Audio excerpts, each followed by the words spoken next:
महाराष्ट्र में राज्यसभा की 6 सीटों पर चुनाव होना है और संख्या बल के आधार पर देखें तो बीजेपी को 3, एनसीपी अजित पवार को 1, शिवसेना एकनाथ शिंदे को 1 और कांग्रेस को 1 सीट मिलनी तय है।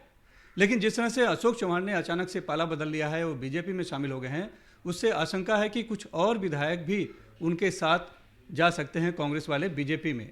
तो ऐसे में सवाल पैदा होता है कि कांग्रेस का क्या होगा। और मान लीजिए अगर उसे महाविकास आघाड़ी में शामिल उद्धव बालासाहेब ठाकरे शिवसेना का और शरद पवार की एनसीपी का भी सहारा मिलता भी है, तो विधानसभा में किसका व्हिप लागू होगा, क्योंकि असली शिवसेना तो एकनाथ शिंदे की है, ये कहा जा रहा है। तो ऐसे में क्या होगा कांग्रेस का, ये सवाल है। और इस सवाल का जवाब जानने के लिए हम आए हैं महाराष्ट्र विधानसभा के पूर्व प्रधान सचिव डॉक्टर अनंत कलसे के पास, जिन्होंने ऐसे कई चुनाव विधान परिषद और राज्यसभा की करवाए हैं। सर, राज्यसभा की 6 सीटों पर चुनाव होना है और एक बड़ा सवाल पैदा हो गया है, अशोक चौहान ने जिस तरह से कल पाला बदल लिया है, कि कांग्रेस का अब क्या होगा। संख्या के आधार पर हम देखें तो वैसे तो कांग्रेस का अपना आसानी से चुना जा सकता है, लेकिन कुछ लोग पाला बदल सकते हैं। लेकिन उनको ये भी बताया जा रहा है कि उद्धव ठाकरे के जो 16 हैं उनका उनका समर्थन मिल सकता है, शरद पवार के 13 लोगों का समर्थन मिल सकता है। लेकिन सवाल ये है कि जब विधानसभा अध्यक्ष ने क्लियर कर दिया कि असली शिवसेना एकनाथ शिंदे की है, तो व्हिप किसका लगेगा और क्या होगा? ये सवाल आपने बहुत सही पूछा है। राज्यसभा का जो इलेक्शन है वो रिप्रेजेंटेशन ऑफ पीपल एक्ट के तहत होता है और ये इलेक्शन एक ओपन इलेक्शन है। खुली खुली पद्धत इसमें अपनाई जाती है। ये ओपन इलेक्शन के मैं थोड़े से समझाता हूँ। ये ओपन इलेक्शन में एक बार बैलेट पेपर इशू होने के बाद में ये बैलेट पेपर जो पक्ष जो है, पार्टी जो है, उनके रिप्रेजेंटेटिव को बता के, उनको शो करके ये बैलेट पेपर बैलेट बॉक्स में डालना होता है। तो ऐसी ये पद्धत है। तो आपने जो सही कहा है कि इसमें 6 सीट्स है टोटल। इसमें कांग्रेस एक जा सकती है संख्या बल के आधार पर, बीजेपी को 3 मिल सकती है और एनसीपी अजीत दादा और शिंदे साहब, इनको एक एक सीट ऐसी मिल सकती है। That is a distribution, normal distribution. अभी आपने सही जो सवाल पूछा है, अगर अशोक चौहान साहब तो अभी क्रॉसओवर कर गए, वो बीजेपी में गए हैं, लेकिन उनका रेसिग्नेशन भी आया है। तो इसका मायना है कि अभी जो इफ़ेक्टिव स्ट्रेंथ है 288 जो है, उसमें से 4 सीट्स अभी वैकेंट हो गए हैं। अभी अनिल बाबर साहब की मृत्यु हो गई है, देन गोवर्धन शर्मा साहब भी की मृत्यु हो गई है। सुनील केदार, इनको वोटों का अधिकार नहीं है। इससे अगर कैलकुलेट किया जाए, इसका कोटा जो आता है 284 से कोटा जो निकालना है, क्योंकि ये Rajya Sabha election proportional representation bye means of single transferable votes, ये पद्धति से किया जाता है। इसमें कोटा बहुत इंपॉर्टेंट होता है। कोटा इसका 41 आता है, 41 कोटा आता है। जो 41 वोट्स जो कैंडिडेट को मिलेंगे, फर्स्ट राउंड में मिलेंगे, वो कैंडिडेट पहले राउंड में चुन के आएगा। अगर 41 से ज़्यादा अगर भी वोट मिलते हैं तो वो सरप्लस हो जाते हैं। उसका डिस्ट्रीब्यूशन का पैटर्न अलग होता है रूल के मुताबिक। तो ऐसा ही एक राज्यसभा का इलेक्शन की प्रोसीजर है। तो आप बीजेपी की संख्या बल देखें, 104 विधायक हैं और निर्दलियों के साथ मिलके उनके हो जा रहे हैं लगभग 120 के आसपास, वो बता रहे हैं। और इसके अलावा जो एकनाथ शिंदे के हैं, उनकी भी संख्या पर्याप्त है, 41 का जो कोटा है पर्याप्त है, और साथ में इनकी भी, अजीत पवार की भी है। बच रह गई बात कांग्रेस की। तो कांग्रेस का क्या होगा अगर अशोक चौहान चले गए और सुनील केदार की भी सीट कम हो गई, तो 2 सीट उनकी ऐसे ही कम हो गई, और भी लोग जा सकते हैं बताया जा रहा है। तो उनको समर्थन लेना होगा उद्धव ठाकरे का और शरद पवार के गुट का। लेकिन वहाँ पे एक पेच है कि विधानसभा में व्हिप किसका चलेगा, तो क्या उनके वोटों का क्या हो सकता है?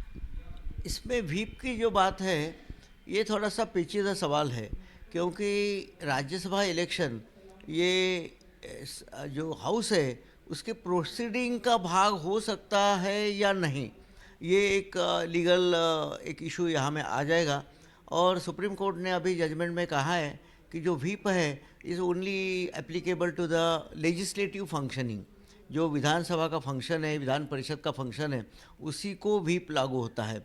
अभी ये राज्यसभा का इलेक्शन, ये लेजिस्लेचर फंक्शन होगा क्या, प्रोसीडिंग होगी क्या, ये भी थोड़ा तय करना पड़ेगा इसमें। और फिर भी अगर व्हीप जारी भी किया है और इसमें क्रॉसओवर भी हो गया है, तो जो कैंडिडेट को क्रॉसओवर करने के बाद में जो वोट्स मिलेंगे, वो से तो कैंडिडेट वो चुन के आएगा क्रॉसओवर बाद में भी। और जो एक्शन लेना है, ये कि ऑटोमेटिक डिस्क्वालिफिकेशन की प्रोविज़न यहाँ नहीं है ये रूल में। उनको पिटीशन फाइल करना पड़ेगा स्पीकर साहब के पास में, स्पीकर साहब उस पर सुनवाई लेंगे, फिर जजमेंट देंगे, फिर हाई कोर्ट में जाएगा, सुप्रीम कोर्ट में जाएगा। ये लंबी प्रोसीजर है, आपने सबने देखी है। तो ये व्हीप इशू करके भी सब क्रॉसओवर नहीं होगा ऐसे भी नहीं बोल सकते। और इसके बाद में कैंडिडेट तो चुन के आएगा, जिसको क्रॉसओवर करके वोट्स देंगे वो जो भी है वो चुन के आएगा। उस पर रिजल्ट पर कोई इफेक्ट नहीं होगा या परिणाम नहीं होगा, लेकिन ये प्रोसीजर बाद में चलती रहेगी। लेकिन इसका मतलब 6 का 6 ही उम्मीदवार अगर खड़े होते हैं तो स्थिति बहुत साफ है, सबके एक एक आ जाएंगे।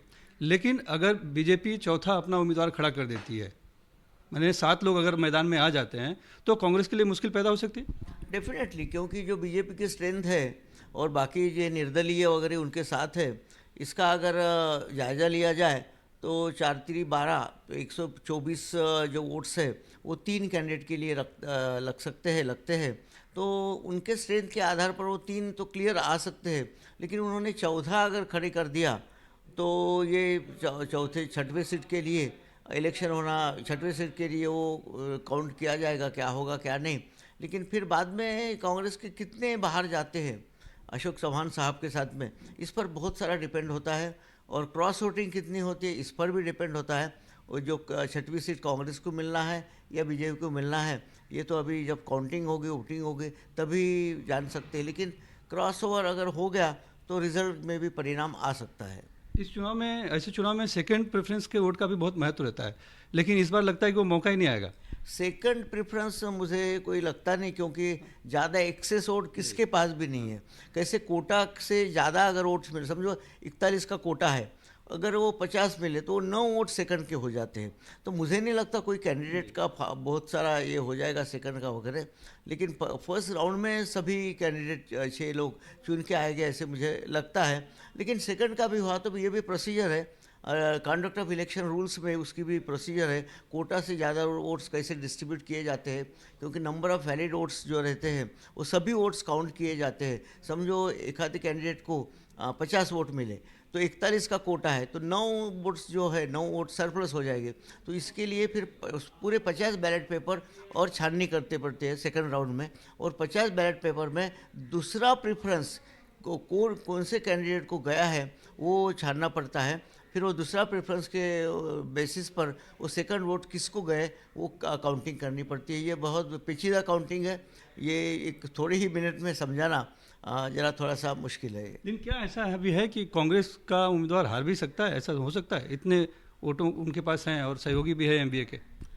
अभी देखो ये इलेक्शंस तो बहुत that is a difficult election. 2 साल पहले आपने भी देखा है, जो ऑफिशियल कैंडिडेट था कांग्रेस का, आई थिंक वो हार गया था काउंटिंग में वगैरह। तो यह क्रॉस वोटिंग पर बहुत सारा डिपेंड करता है, कितनी क्रॉस वोटिंग होती है। और पक्ष जो बना नहीं सकता एमएलए, जो साथ में नहीं रख सकते हैं, उस पर बहुत सारा डिपेंड है। तो ये काउंटिंग में ही पता चलेगा कि क्रॉस वोटिंग हो गया तो ऑफिशियल कैंडिडेट हार सकता है। ऐसे बहुत से एग्जाम्पल है।